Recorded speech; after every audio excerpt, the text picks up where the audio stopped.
Once I showed up in the dorm of the campus belle, Kelly, all of our excited friends began calling me the sackcloth god. As this happened, Kelly was deep in sleep, so peaceful and undisturbed. Her stunning roommate was quick to raise the alarm. Kelly, you need to wake up, something big has happened. Kelly slowly opened her eyes, rubbed her head, and said, calm down, what's going on? Her roommate was in a rush. It's about the popper boy, Kevin. He's chosen to go on a campus love variety show. Kelly was immediately taken aback. What? He's participating in a dating variety show? Her roommate continued to analyze. Kevin is participating in a love variety program. Is he in it for the attention or true love? Another beautiful roommate chimed in. Both possibilities exist, but I believe he stands no chance in the sea of all the handsome boys in the school. Hearing this, Kelly hurriedly got up to freshen up. Her roommate murmured quietly in the background, Kelly seems to be bothered. Can it be that she's truly developed feelings for that poor boy? With a minimalistic makeup job done, Kelly rushed to the site where the atmosphere had become even more electrifying. My goodness, Kelly has shown up. Is she also part of the love variety show? Kelly, being top-notch in looks and figure, took all the limelight away from the other girls, without paying any attention to anyone else. She looked around but found no trace of Kevin. Little did she know that at that instant, I was just out from my dorm. I drove to the site in a sports car gifted by the system, accompanied by my roommate. Kelly's roommate exclaimed, Kelly, look, that's such a ritzy car, how cool. Kelly replied, aloof, I'm not interested. Her roommate, however, blurts out, Kevin just hopped out of that car. At the mention of my name, Kelly immediately turned to her and asked, where? Kelly weaved through the crowd to reach me, and then, in a frigid tone, questioned me, why are you here? Looking at Kelly, I just offered a smile and said casually, oh, it's you? What a coincidence. I'm also here to try my luck in the love variety selection. Kelly asked me in confusion, what are you up to? Are you expending such effort to start dating? I laughed it off, responding, who wouldn't want the sweetness of falling in love? Kelly asked, why aren't you seeking a partner within the campus? Wouldn't it be quicker? I explained, because all the girls on this show are extremely beautiful. One obviously looks for the most stunning partner when it comes to dating. I need to broaden my horizons. Kelly gave a resigned laugh. Well then, wish you the best of luck. As I thanked her politely, I asked, are you also here to participate? Kelly's cold response was, I'm not participating. Seeing Kelly's icy demeanor, I curiously questioned, then, why are you here? Kelly, with a seasoned indifference, responded, I just came to see how you would get eliminated.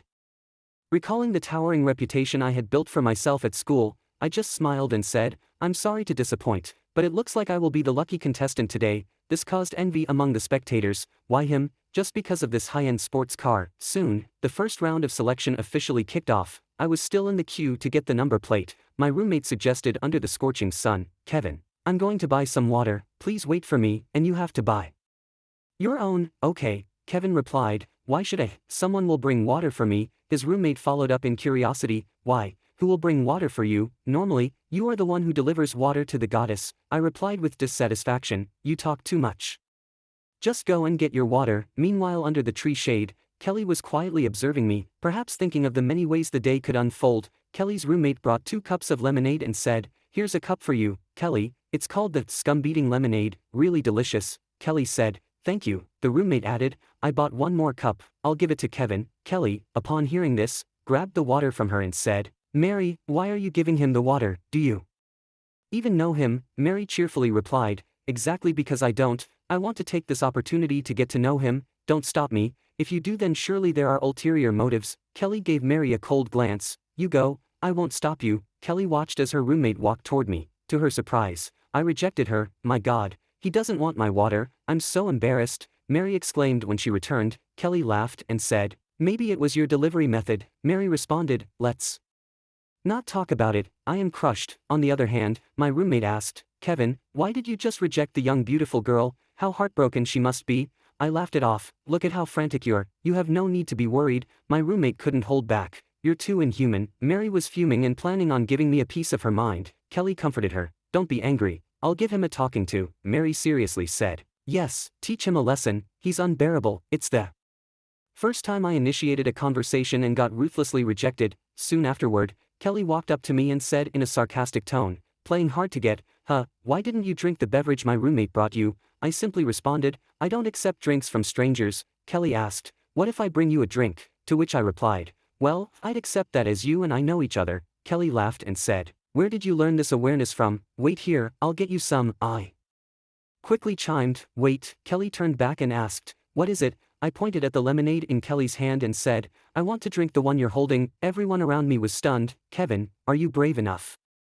That lemonade in her hand was already sipped by Kelly, there are even lipstick marks on it, a friend exclaimed in shock. Kelly was startled for a moment, however, she decided to challenge me. I dare give it to you, but do you dare drink it? With a wry smile, I said, I dare to do it. Do you dare to offer? Kelly was perturbed by this confrontation. She could not resist and passed me the half-finished bottle of lemonade from her hands. She was not expecting that I would actually take it, but there I was, not a hint of shyness visible. I took the lemonade confidently from her hands and took a bold sip right in front of Kelly. This certainly generated a wave of shock in the crowd. There's definitely something brewing between these two. Kelly has actually given her lemonade to Kevin, the whispering crowd added. Did you all read the news yesterday? Kevin is now considered a sackcloth god. As I took a hearty sip from the bottle, Kelly seemed a bit irritated. You really did dare to drink it, she commented. I carelessly replied, what's the big deal? It's not poison. Kelly sarcastically added, all right, then, have it to your heart's content, stormed out of there. As she was left in utter shock, my friends were left utterly impressed. Kevin, you have a lot of courage, you even dared to drink the water of a school bell. A normal person would have been scared to death by now. I only replied with a smirk, learn from this, little one. My friends stared at me in admiration, asking for the taste of the lemonade. Nothing special, I replied nonchalantly. Mary, who saw the whole encounter, was shocked to tell Kelly, your drink was snatched, you literally had an indirect kiss with him. Kelly coldly replied, thanks for reminding me, this guy doesn't play by the rules. Mary just added, he did it intentionally to get your attention. The time had come for me to step onto the stage. There were 5 of us, with only one to be selected for the finale. When I stepped onto the stage, wearing a t-shirt, shorts, and slippers, it was clear that I was quite different from the suit and tie guys next to me. One of the judges quietly commented, this boy in slippers looks quite impressive, he seems deep in thought. The host, holding a microphone, posed a question to each of us. What are some of the things you have done for a girl you have had a crush on? Boy number 66 stated, once, I liked a girl and sent her a good morning and good night text for 100 consecutive days. The judge gave him a compliment. The next boy, number 67, recalled,